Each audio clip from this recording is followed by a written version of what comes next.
Fala galera, aqui quem está falando é Rafael Silva, sou escritor do livro Dorre e hoje nós vamos falar sobre o Egito Antigo.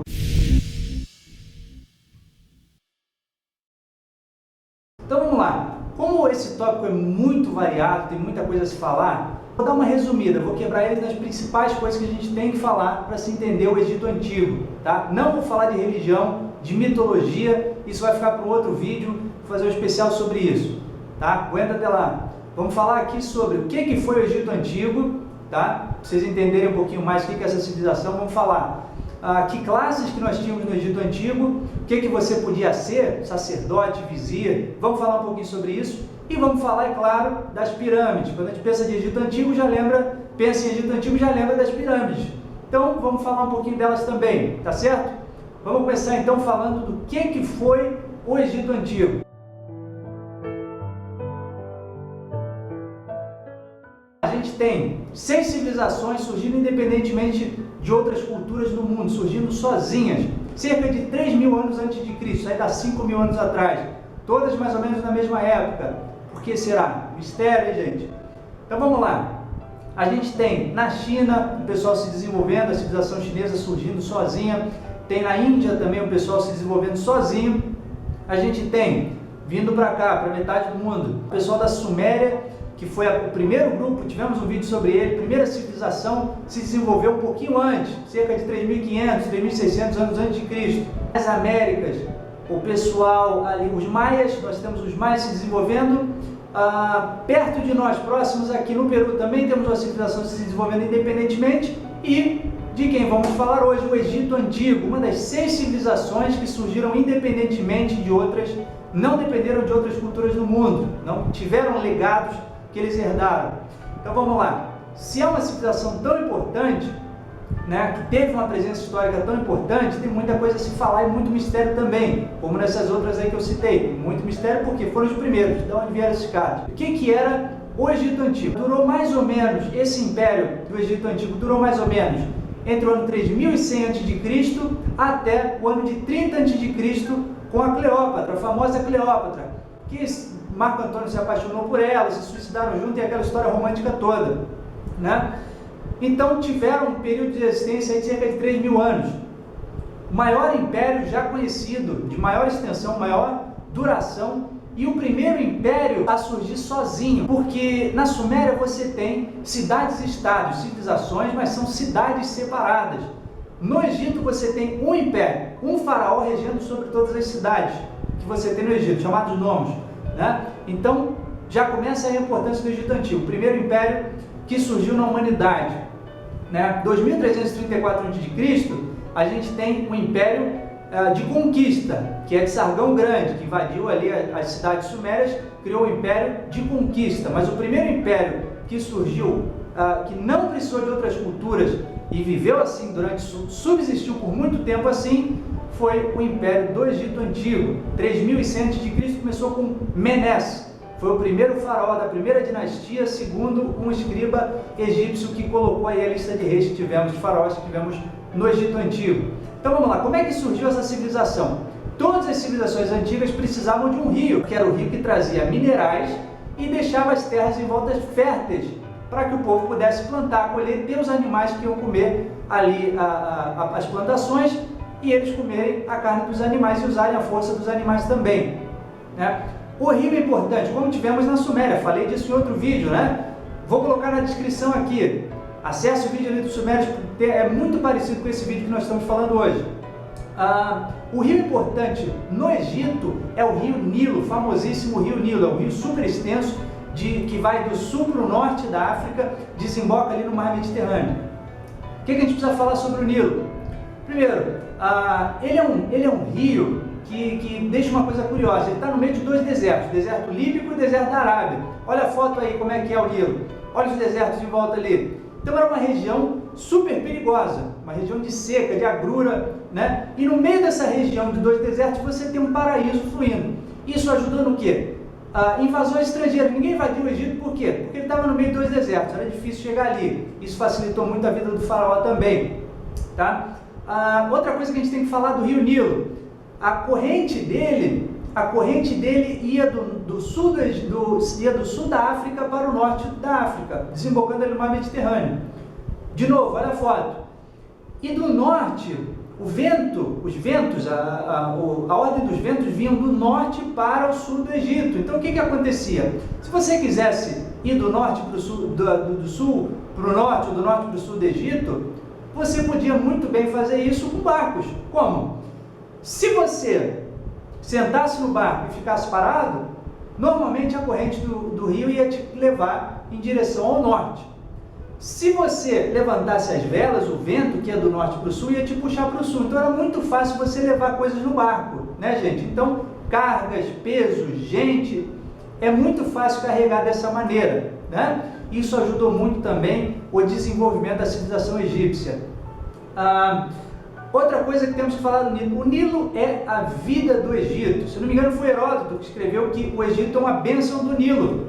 E é verdade, porque só se desenvolveram graças ao Nilo. Outra coisa que mexe completamente com a civilização do Egito é as cheias inconstantes do Nilo. Quer dizer, você nunca podia prever se ia ter uma cheia muito grande ou uma cheia muito pequena. Se tivesse uma cheia muito forte, ia alagar tudo e ia causar destruição, né? Se tivesse uma cheia muito pequena, você ia ter seca, você ia ter morte, você não ia conseguir plantar, as terras não iam ficar férteis, né? Quer dizer, ia ter morte do mesmo jeito. Então, o Nilo, completamente imprevisível, fazia com que o ser humano ficasse sempre à mercê dos deuses.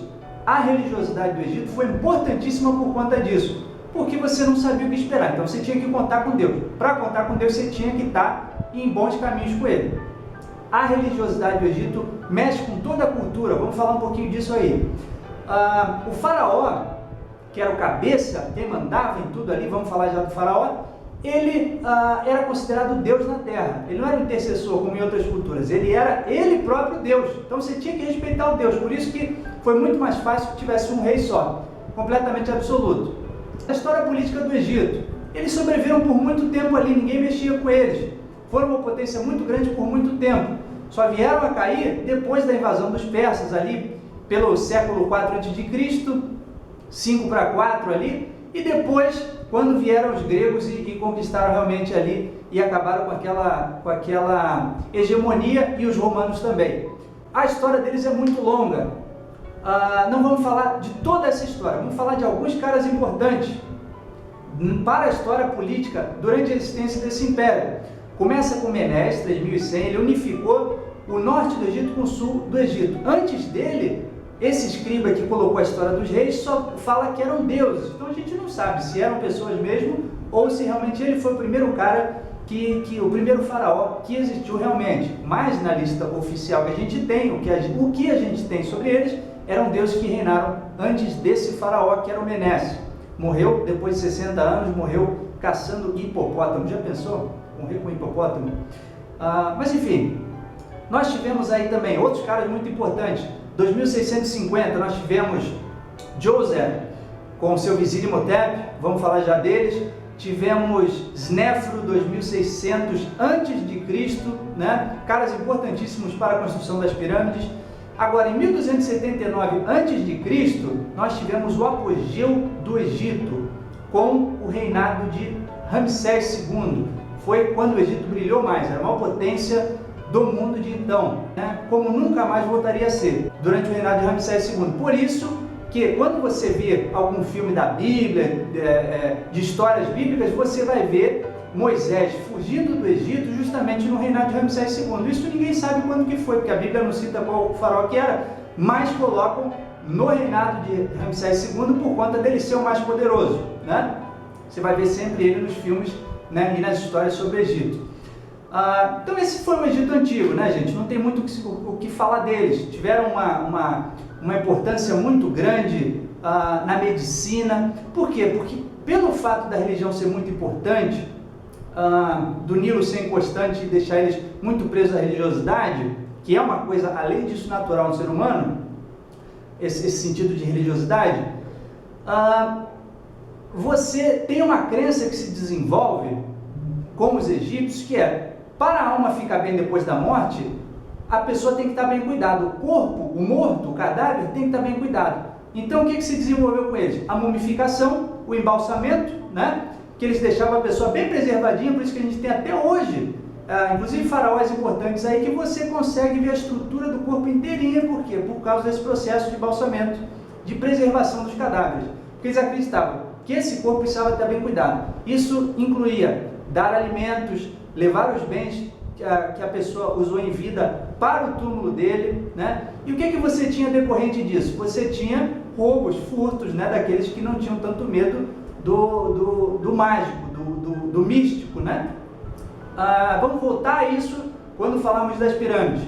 Mas vamos lá. Se eles dissecavam as pessoas, tiravam os órgãos moles para poder fazer múmias, criar múmias, o que isso desenvolveu? Isso desenvolveu a medicina, porque eles estudavam o corpo quando eles cortavam.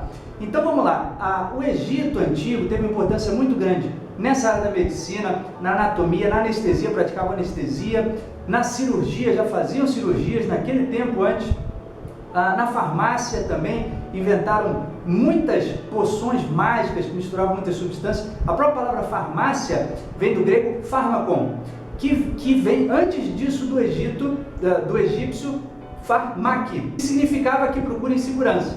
Então, nós temos aí a importância na medicina muito grande do Egito. Tudo era místico no Egito, gente. A religiosidade, tudo estava imbuído de religiosidade. Importante notar isso aí. Outra coisa, a arquitetura. A gente sabe que eles legaram uma coisa muito grande aí para a humanidade, com grandes construções, obeliscos, a esfinge, várias esfinges, na verdade, grandes estátuas, pirâmides enormes, monstruosas. Então eram grandes arquitetos, engenheiros, que criaram construções maravilhosas. Nós tivemos o direito também se desenvolvendo no Egito. Não seria tão importante quanto o direito romano, mas também teve seu quinhão de importância, seguindo a mesma ética dos sumérios, olho por olho, dente por dente. Você matou, você tem que morrer. Uma curiosidade, a mãe que matasse o filho tinha que ficar 3 dias e 3 noites segurando o cadáver, para vocês verem como o direito era uma coisa severa desde o berço da humanidade, nesses povos que surgiram autóctones. Outra coisa, a filosofia, a religiosa, o Egito pensou muito, mas era tudo voltado para a religião. Platão, por exemplo, segundo Estrabão, ficou 13 anos morando no Egito. E se você pega as obras do Platão, tem muita semelhança com a crença deles, da religiosidade deles. Então, quer dizer, o que eles acreditavam em religião, o Platão passou para a filosofia. E aí nasce a filosofia na Grécia do Platão e de outros que se influenciaram na religiosidade do Egito. A literatura, escreveram bastante, os hieróglifos, né, desenvolveram a própria escrita deles, que era uma escrita ideográfica, mas colocaram muita coisa no papel. Então, tudo voltado, de novo, à religiosidade. Escreviam textos sacros, mas tinha muitas histórias interessantes ali também. Vá procurar, pesquisa no Google aí, que você vê muita coisa que eles escreveram. A gente tem bastante coisa aí. Escreviam nos papiros, né? Desenvolveram eles próprios esse método de preservar a escrita. Então, tem muita coisa guardada dos egípcios. Quer dizer, foram legados imensos à humanidade. E, claro, sempre criaram aquele brilho, né, de grande civilização. Sempre forneceram cereal também para a Europa durante muito e muito tempo. Quem conseguisse conquistar o Egito durante muito tempo, ainda depois do final do Império, seria quem teria grãos, quem conseguiria alimentar a sua população, porque era um grande fornecedor de grãos, sempre foi historicamente, né, o Egito. Então, essa foi a civilização, essa foi a brilhante civilização do Egito Antigo, né, que perdurou aí por 3.000 anos. Para vocês terem ideia, a gente está mais perto da Cleópatra do que ela dos caras que construíram as pirâmides. Então, olha o tanto que essa civilização é antiga, né, gente? Para e pensa, né? Às vezes a gente fala de história antiga, não pensa nas coisas serem tão extensas, períodos tão grandes de tempo, né? Mas como eu falei, vamos mudar o nosso foco um pouquinho de o que foi o Egito Antigo para as classes que você poderia ser no Egito Antigo. Primeiro, no topo da classe você tinha o faraó, era um cara só, né? Passava de pai para filho porque era o Deus encarnado, né? Então você tinha um cara dominando. O faraó era um rei absoluto. Ele mandava, o que ele dizia acontecia. Era Deus, era a encarnação de Deus na Terra, tá? Então não pense que, como outras civilizações, os sacerdotes tinham aquele poder e tal. Não, ele era o Deus. Então ninguém contestava o poder do Deus. Assim como os governadores das cidades, ninguém contestava o Deus. O que ele dizia era feito. Faraós importantes eu já citei ali quando a gente falou um pouquinho da história política, durante a caminhada do Egito Antigo, dessa civilização do Egito Antigo. Depois, abaixo do faraó, você tem o vizir. O vizir era escolhido a dedo pelo faraó, não necessariamente, na verdade a grande maioria era de berço nobre, de pessoas importantes, famílias importantes, mas não necessariamente. A gente tem como exemplo disso aí o vizir Imhotep, que ficou famosíssimo, pai da medicina, pai da arquitetura, pai da engenharia. Era um cara que foi inclusive chamado de Deus depois, glorificado. Tinha gente que cultuava ele, de tão importante que foi esse vizir, e saiu da plebe, saiu do meio dos camponeses. Foi ele que desenvolveu a ideia das pirâmides, né? A primeira pirâmide foi arquitetada pelo Imhotep, a mando do Djoser, mas foi ele que colocou em prática. Temos também o famoso José, o José da Bíblia. Ele virou um vizir. Não se sabe exatamente sobre que faraó, que a Bíblia conta, mas não fala qual era o faraó. Então tem muito debate em cima disso aí. Ninguém sabe ao certo qual que era o faraó.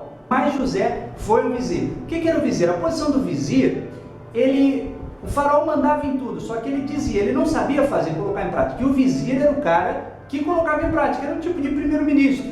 Quer dizer, ele fazia as coisas que o faraó tinha vontade acontecerem. Era um cara que tinha que ser muito forte em cálculos, né? Tinha que saber entender de sociedade, de política, de diplomacia, tinha que entender de tudo, tinha que entender de tudo. Esse cara tinha que ser o cabeção, porque ele queria colocar em prática tudo que o faraó queria. E o faraó não queria pouca coisa, vocês imaginam, né? Se tivesse poder de fazer qualquer coisa, quanta loucura que você ia querer colocar em prática, que o teu vizir ia ter que se virar nos 30 aí para arrumar, né? Então, não era um cargo fácil, mas em compensação era um privilégio tremendo. Você era o segundo maior do Egito. Depois do vizir nós temos os nomarcas. Os nomarcas eram governadores regionais. Cada cidade tinha o seu governador, só que todos eles faziam o que o vizir estudava e o que o faraó mandava, tá? Então eles não eram tão importantes. A coisa deles é o seguinte, eles cuidavam... Por que nomarcas? Porque cada região era chamada nomos. Era uma espécie de cidade, pequena cidade. E o nomarca era o governador daquilo ali. Só que ele tinha que obedecer tudo que o faraó dizia. O interessante deles é que, quando diminuiu o poder do faraó, por invasões estrangeiras, por ser um faraó fraco e etc., o poder dos nomarcas subia.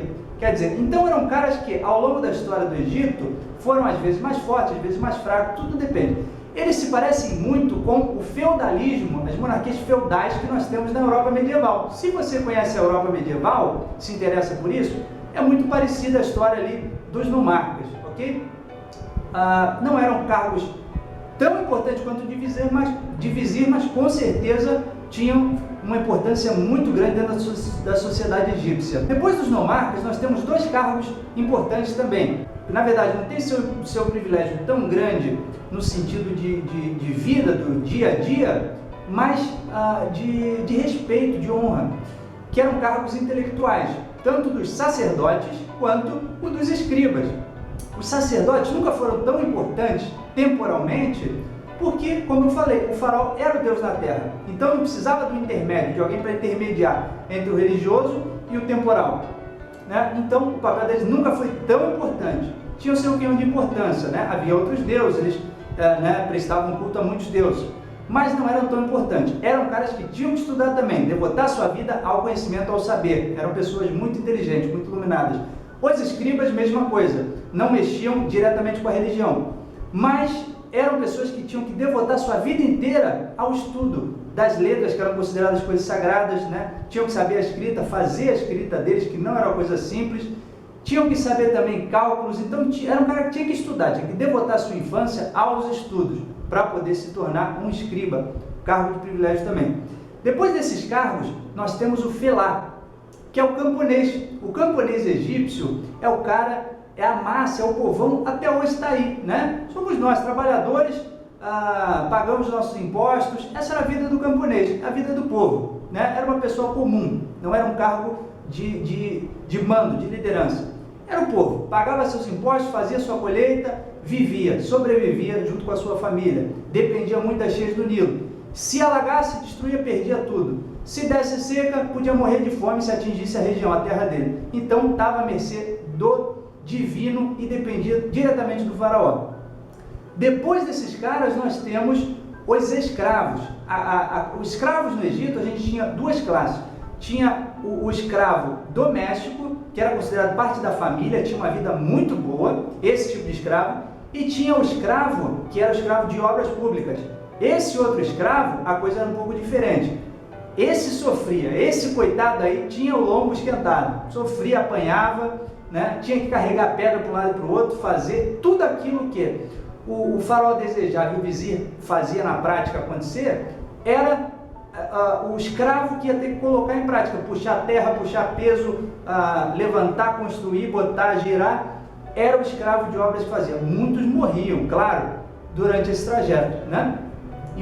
Imagina-se que a vida não foi nem um pouco fácil para esses caras aí. E são os grandes responsáveis pelas pirâmides que temos aí até hoje.